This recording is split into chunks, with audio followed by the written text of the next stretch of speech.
આ તરફ સુરતમાં લાયસન્સ વગર ફટાકડા વેચનાર પર દરોડા પાડવામાં આવ્યા। જોખમી રીતે ફટાકડાનું વેચાણ કરતા 2 લોકો ઝડપાયા। ઓમ ક્રેક્સ ઓમ ગાયત્રી મલ્ટી શોપમાં પોલીસે દરોડા પાડ્યા। પોલીસે કુલ 1,84,000નો મુદ્દામાલ પણ કબજે કર્યો છે। દુકાનમાં ફાયર સેફટીના સાધનોનો પણ અભાવ હતો।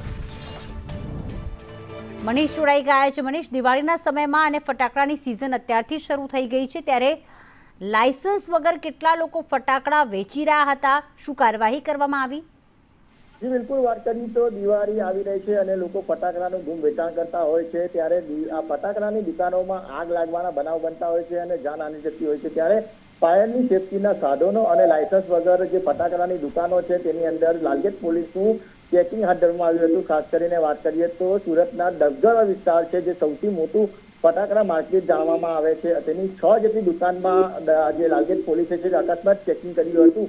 તેમાંથી 2 દુકાન છે તેની અંદર કોઈ પણ પ્રકારની ફાયર સેફટી નો અભાવ જોવા મળ્યો હતો અને લાયસન્સ ન હતું, જેને લઈને કાર્યવાહી કરવામાં આવી હતી। બંને દુકાન માલિકના વિરુદ્ધમાં કાયદેસરની કાર્યવાહી કરી હતી અને આ બંને માલિકોની ધરપકડ કરી હતી। જે પ્રમાણે દિવાળીની સિઝનની અંદર ફટાકડાના ગોડાઉનમાં આગ લાગવાની ઘટના બનતી હોય છે અને લોકોની જાનહાનિ પણ થતી હોય છે, ત્યારે આવી જાનહાનિ ટાળવા માટે જે ફાયર વિભાગ અને પોલીસ વિભાગ છે તે કાર્યવાહી કરતું હોય છે। ત્યારે હવે દિવાળીના ગણતરીના દિવસો બાકી છે, ત્યારે અત્યારથી જ ચેકિંગ કરવામાં આવી રહ્યું છે અને 2 લોકોની ધરપકડ કરવામાં આવી છે। જી, આભાર તમામ વિગતો માટે।